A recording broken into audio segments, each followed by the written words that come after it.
അത് കിഴങ്ങ് പിടിച്ച് വന്നതാണ്. അത് കണ്ടില്ലേ? ഇത് ഒരു കർഷകന്റെ വിലാപമാണ്. കനത്ത വെയിലിലും അധ്വാനിച്ച് ചെയ്ത കൃഷി കാട്ടുപന്നി നശിപ്പിച്ചതിലുള്ള വിലാപം. നാല് ജോലിക്കാരായി ഇത്ര ജീനി ചെയ്തേനെ. അത് എല്ലാം പന്നി ഇതുപോലെ ഇറങ്ങി വെളുപ്പിക്കും. അതുപോലെ നമ്മൾ കഷ്ടപ്പെടുന്നതിനകത്ത് ഒരു കാര്യം നമ്മൾ കൂടുതൽ കഷ്ടപ്പെടും, അതൊന്നും കണക്ക് വരുന്നില്ല.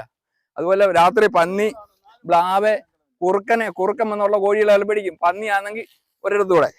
നമ്മൾ കൃഷി കൊണ്ട് യാതൊരു ലാഭവും. പുനലൂർ നഗരസഭ വിളക്കോട്ട സ്വദേശി ലിഞ്ചു ഡാനിയലിന്റെ കൃഷിയിടത്തിലെ 500ഓളം മരച്ചീനിയാണ് കാട്ടുപന്നികൾ നശിപ്പിച്ചത്. 10,000 രൂപയുടെ നാശനഷ്ടം. പ്രദേശത്ത് കാലങ്ങളായി കാട്ടുപന്നി ശല്യം രൂക്ഷമാണ്. കാട്ടുപന്നിയിൽ നിന്ന് കൃഷിയിടത്തെ രക്ഷിക്കാൻ വിവിധ മാർഗങ്ങൾ തേടിയെങ്കിലും അവയൊന്നും ഫലപ്രാപ്തിയിൽ എത്തിയില്ല. സുരക്ഷാ വേലി തകർത്തെത്തിയ കാട്ടുപന്നിക്കൂട്ടം മരച്ചീനി കുത്തിമറിച്ചു. കൃഷി ചെയ്തെങ്കിൽ നമുക്ക് പറയാനുള്ളൂ. വിപണി സാധനം ചെല്ലണോ? ഇത്രയും ചീനി ഇട്ടിട്ട് ഞങ്ങൾക്ക് ഇത് കൊടുത്താൽ നമുക്കും പൈസ കിട്ടും, ബാക്കിയുള്ളവർക്ക് അത് വാങ്ങിച്ച് കഴിക്കുകയും ചെയ്യാം. ഇങ്ങനെയൊക്കെയാണ് ചെയ്യുന്നത്. അതുകൊണ്ട് യാതൊരു പ്രയോജനവും ഇല്ല. പന്നി ശല്യം കൊണ്ട് ഒരു രാത്രി കൊണ്ട് ഇത്രയും ചീനി വെളുപ്പിച്ചത്. കാട്ടുമൃഗങ്ങളുടെ ശല്യം കാരണം പ്രദേശത്തെ ഒട്ടുമിക്ക കർഷകരും കൃഷി ഉപേക്ഷിച്ചു.